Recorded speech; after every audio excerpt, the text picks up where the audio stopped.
بسم اللہ الرحمن الرحیم۔ رات کو برتن صاف نہ کرنے کے کیا نقصانات ہیں؟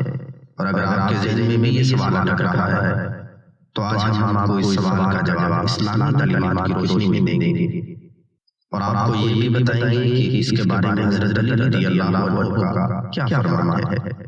اس بارے میں آپ رضی اللہ عنہ کو کیا فرماتے سنا گیا، آپ کو آگے تفصیل سے بتایا جائے گا۔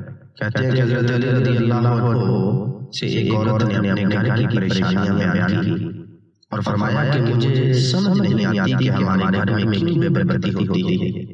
اس پر حضرت علی رضی اللہ عنہ نے دریافت فرمایا کہ کیا تم رات کو برتن دھو کر سوتی ہو یا جھوٹے برتن اسی طرح سے چھوڑ کر سو جاتی ہو؟ تو اس عورت نے کہا کہ میں تو رات کو برتن ویسے ہی چھوڑ کر سو جاتی تھی۔ تو اس پر حضرت علی رضی اللہ عنہ آپ نے فرمایا کہ تمہارے گھر میں پریشانیوں اور بے برکتی کی ایک وجہ یہ بھی ہے، اس لیے رات کو برتن صاف کر کے سویا کرو۔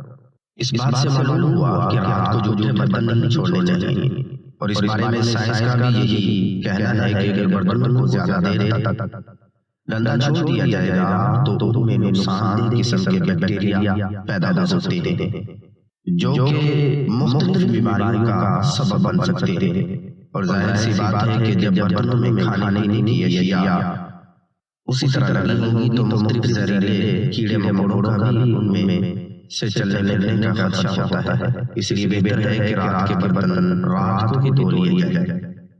دوستو، یہاں پر آپ کو یہ بھی بتاتے ہیں کہ احادیث نبوی صلی اللہ علیہ وآلہ وسلم میں ایسی کوئی تعلیم سامنے نہیں آئی جس میں رات کو برتن دھونے یا نہ دھونے کے حوالے سے کوئی تشریح ہو، لیکن رات کو سونے سے پہلے برتنوں کو ڈھانپنے کے بارے میں تاکید ملتی ہے، اور اس بارے میں مختلف روایات ہیں جن میں یہ سبب ملتا ہے کہ سونے سے قبل کھانے پینے کے برتنوں کو بسم اللہ کہہ کر ڈھانپ دینا چاہیے۔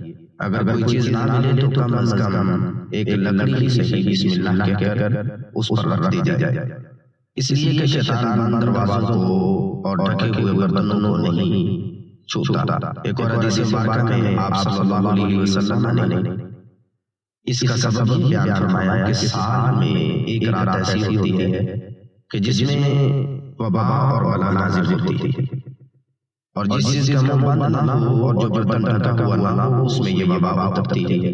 کتنی بڑی حکمت ہے کہ پیارے نبی صلی اللہ علیہ وآلہ وسلم کی پیاری سنتوں میں کتنی برکت بھی ہے۔ ہمیں چاہیے کہ ان سنتوں کو اپنا معمول بنا لیا جائے تاکہ ہم ہر قسم کی مصیبت سے اپنے آپ کو محفوظ رکھ سکیں۔ اللہ تعالیٰ سے دعا ہے کہ ہمیں آقا علیہ الصلوۃ والسلام کی تعلیمات پر عمل کی توفیق عطا فرمائے۔ اس ویڈیو کو لائک کریں اور اپنے دوستوں کو ضرور شیئر کریں، اور اگر آپ کا کوئی سوال ہو، کوئی مسئلہ پوچھنا چاہتے ہیں تو کمنٹ باکس میں ضرور پوچھیں۔ اللہ رب العزت عمل کی توفیق عطا فرمائے۔